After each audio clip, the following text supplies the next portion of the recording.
Good morning. Welcome to Breakfast with Kent. For Tuesday, April 27th, 2021, we're brought to you by the great people at Today's Dentistry. Dr. Mike O'Neill, the best dentist I've ever gone to, the only dentist I've gone to the last 27 years. Call him. Make him your dentist today. Do what I did. Take control of your dental health once and for all. 317-849-2933, the number. Hit subscribe, hit like, ring the bell, do all that stuff. Let's talk about sports. We're 2 days away from the NFL draft. We keep talking about it, but it bears talking about because this is really important for the Indianapolis Colts and all the other 31 franchises of the NFL. No draft is more important than the NFL draft, and for the Colts this year, they got to lead this draft with the starting left tackle. They don't have a starting left tackle on their roster. Sam Tevi is not the answer to that positional need. So, who do you take? Do you trade down? Because right now, the Colts only have 6 picks. Chris Ballard loves them picks. He loves trading back. He loves preying upon the frustration and the panic of other franchises to bulk up his inventory of draft picks. Of course, they're going to trade back. That's what the Colts do.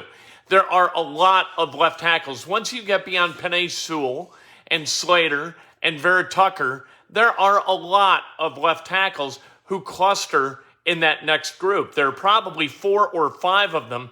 Somebody's going to slip back to 27, 28, 29, and that's where the sweet spot is for the Colts to trade back. You got the Ravens at 27, the Saints at 28, the Packers at 29. They've all got third-round inventory that they can dispatch to Indianapolis in exchange for that 21st pick, along with their first-round pick. I think that somewhere in that kind of niche, at 27 to 29 area, I think that's where Chris Ballard does his damage. You'd like to maybe do a deal with the Jaguars, but trading with the Jaguars, that's intra-divisional trading, and that doesn't happen very often. The Jaguars aren't going to help the Colts become a championship contending team, and vice versa. And so those two teams likely not to deal with one another. But the Colts going to be able to trade back and get a quality left tackle among them at this point, and valuations are all over the map. So who knows? You know, you could get a guy like Little. Do you get a guy like Little at 28, or do you get a guy like Little at 45? This has got to be driving agents nuts because these valuations are all over the road. You got some guys like Sam Cosmi. Some people are projecting as a first rounder out of Texas, right? Sam Cosmi, terrific athlete, looks like a left tackle. Some people have him in the third round. It's got to be driving people nuts. Same thing with Walker Little. Nobody's seen him play really substantially since 2018. It's been a while. Ballard has decisions to make. It would be utterly fantastic if the Colts had the positional depth necessary to be able to take a guy like Newsome out of Northwestern as a quarterback, but you can't continue to chase cornerbacks. You can't, and this is the problem with the draft. When you make a mistake, like Ballard did with Quincy Wilson back in 2017, you take a guy like that and you miss, then you've got to take Rock Ya-Sin, who they took 34th overall a couple of years ago.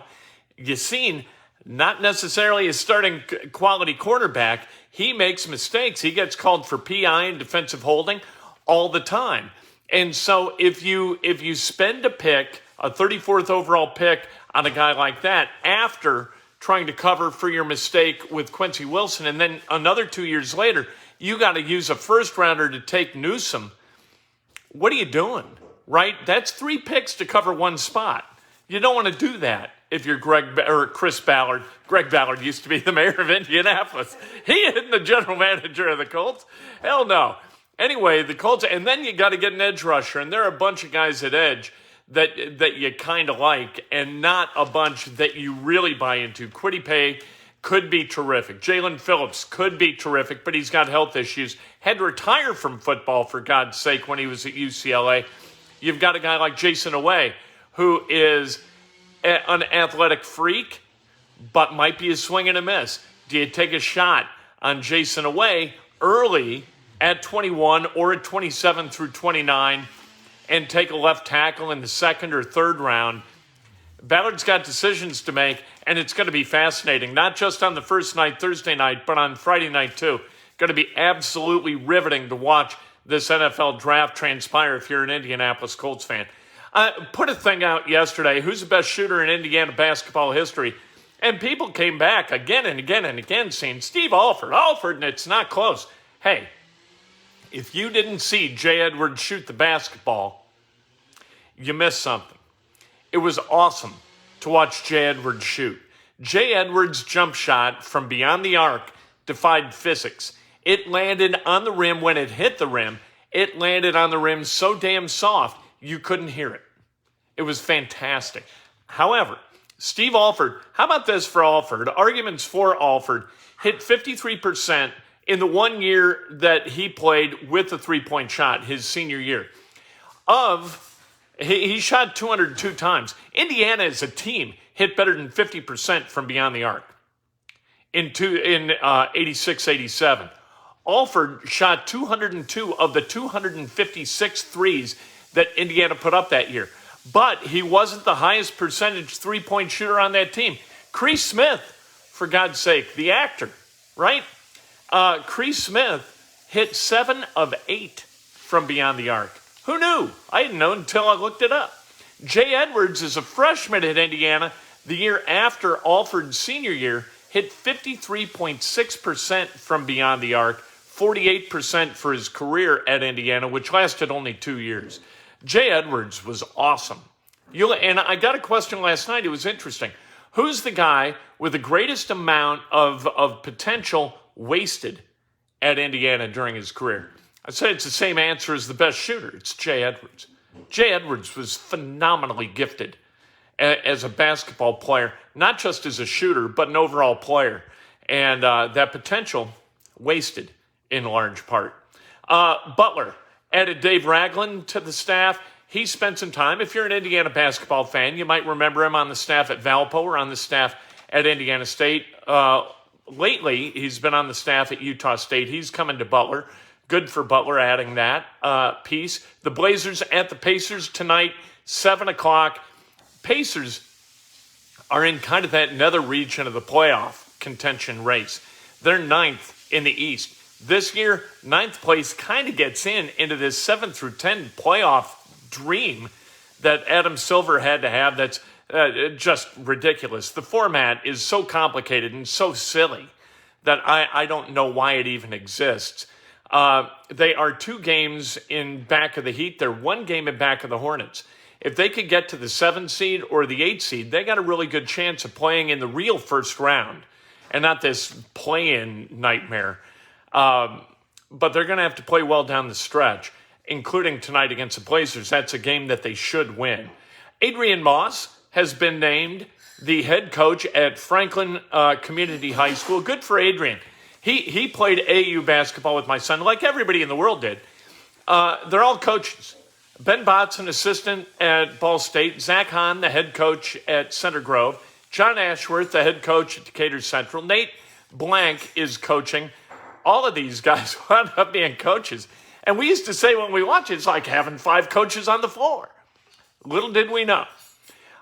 Jordan Bohannon is coming back to Iowa, the all-time leader at Iowa in games played, assists, and all kinds of statistics. He's coming back for his 6th year. This is how ludicrous the NCAA's allowance of an additional year of eligibility is.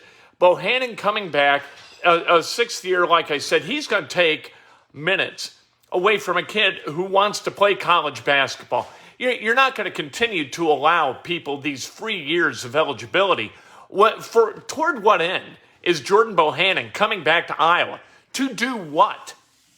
This should be about education, not just basketball. Jordan Bohannon's already played 143 damn games of college basketball. What is it about another year that is going to allow Jordan Bohannon to extract more good stuff out of the NCAA and out of the University of Iowa? It's completely preposterous. They should have bit the bullet, said, hey, bad things happen, adversity occurs, deal with it, move on with your lives. No, just going to Jordan Bohannon is turning college basketball into his profession, And he's making the NCAA a laughingstock by doing it. Let's celebrate some birthdays, shall we? How do you think I feel about that rule? I think it's terrible. And I am always a player's first guy. Always. But this is just silly. This doesn't even make sense to allow these guys to come back for a sixth year, an extra year, a bonus year of eligibility. And it doesn't matter that Indiana doesn't have anybody taking advantage of that. I don't care about that. I just think, you know what? You get 4 years, use them as you will, and then move on with your life. Like spending 6 years in college is just silly. Who's done that? Anyone? Sure, I spent 6 years in Bloomington. So what? I wouldn't play basketball. All right. Let's celebrate some birthdays, shall we? Frank Bubas, happy birthday. Ed Thompson, Stephen Woloshin, happy birthday. And J.J. Pounds. If today's your birthday, you celebrate like hell. If it's not your birthday, you celebrate somebody else. That's best done with an honest and specific compliment today. Inside Indiana Sports Now, what do you think we're talking about? We're talking about the NBA draft. And if somehow or another Keon Brooks winds up in the transfer portal, finally, everybody keeps waiting for this guy to put his name in the transfer portal or ask Kentucky to put his name in it. It continues not to happen, but boy, people write about it a lot, don't they? We'll talk to you a little bit later today. Can't wait.